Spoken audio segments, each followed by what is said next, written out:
What's up YouTube? This is the first Let's Play episode on Prison Architect Guides. Between these videos, I'll be posting how-tos and tips so you can get even more detail about how I run my prisons. Let's get started.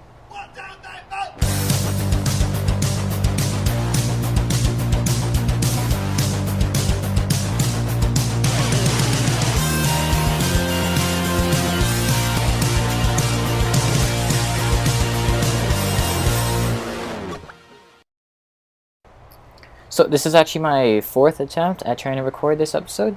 My screen recorders wouldn't agree with me, so each time I actually tried building from scratch again. So this time I'm just gonna explain what I've done. Yeah, because I don't want to go through everything again. That's so tiring. So here is what I got started. I'm gonna try to zip through this. Next episode we can start building. Okay, so starting at the entrance. We have a walkway here. This is outdoors. You come into a lockdown area with jail doors, solitary doors, and metal detectors. Up here you got your deliveries. You have, rather than having them come all the way around here, I have an entrance here, which again has an airlock and metal detectors. Another set of metal detectors here. Yeah, I'll have deliveries up here, exports and garbage down here. Okay. Up here will be storage. Here's my visitation.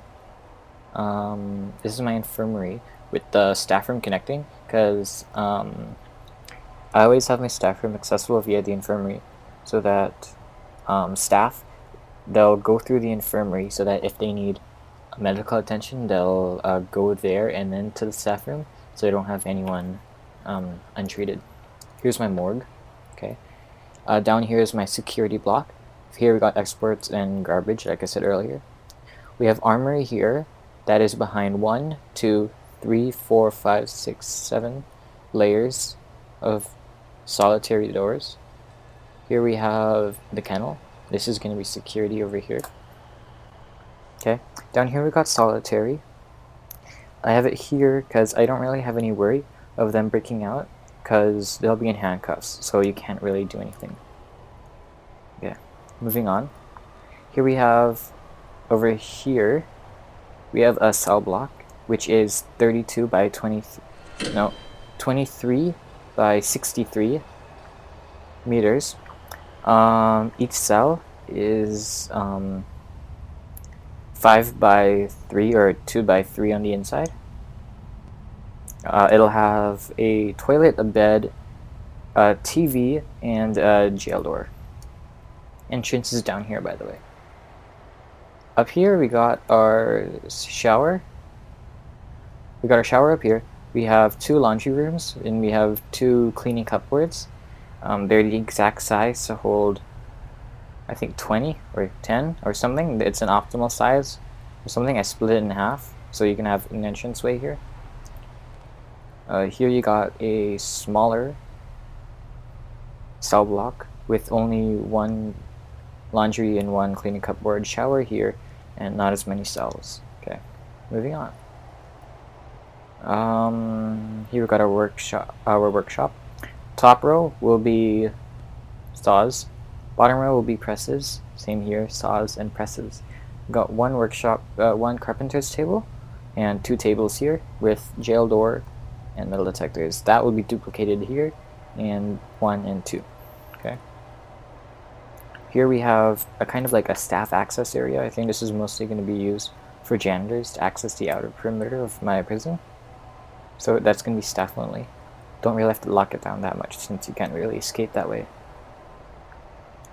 But yeah, it will be staff only, so you can't get any contraband.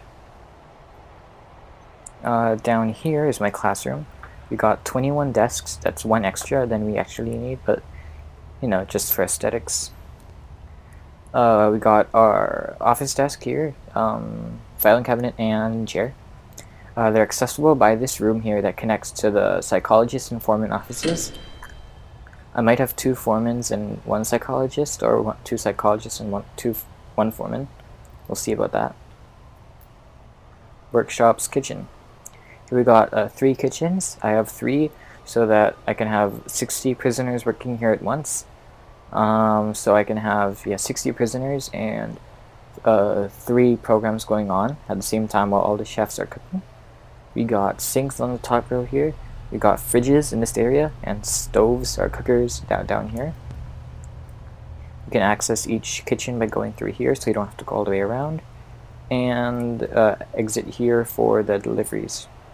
To get to the canteen, they'll go through these doors and enter the doors here. There are also entrances for the canteen here, and here. Okay, in the middle, as you can see, we got our tables and benches here. We got pool tables. Here are the serving tables, so the cooks and prisoners will come up through here and into there.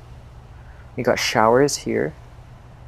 We got beds here and toilets. Showers, beds, and toilets, so they can satisfy their needs if they have them. Okay. We have 2 types of yards. Really, 1 type of yard, but I separate into 2. Here we got yard type A, all within the screen minus this corner here. So from here down here, it's an L shape, upside down L. You got your toilets here. You're in an open shower here.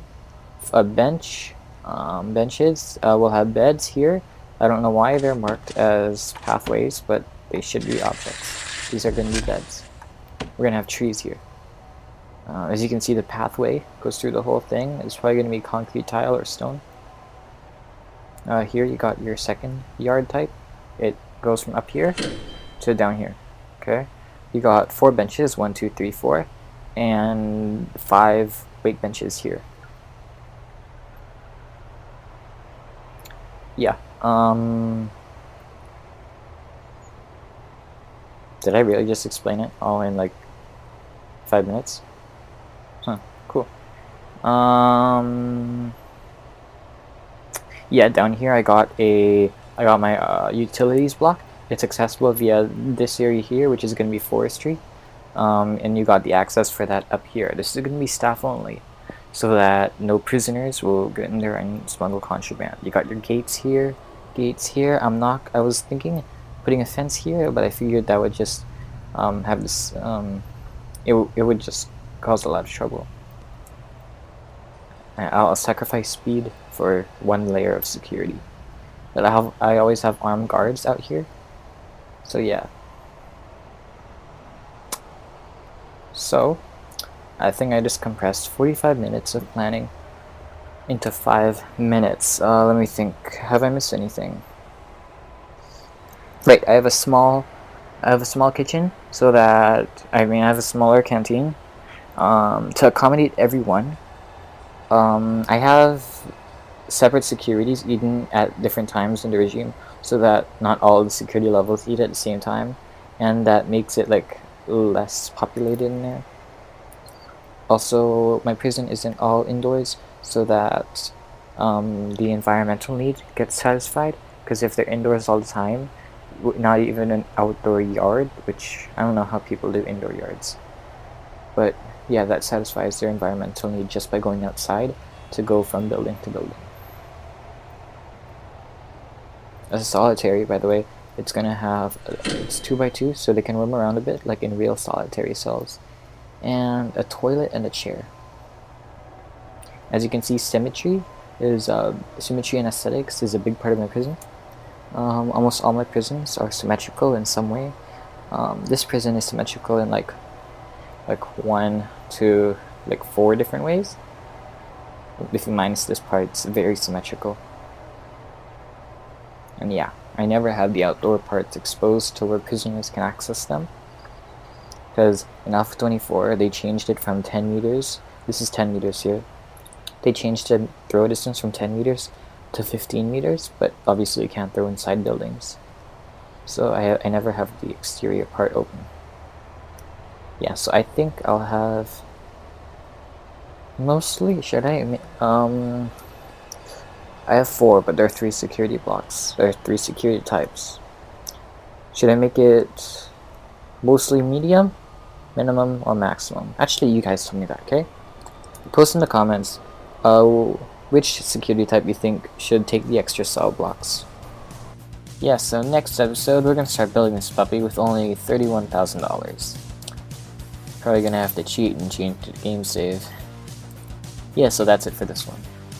If you have any questions or suggestions about this prison, post them in the comment section below.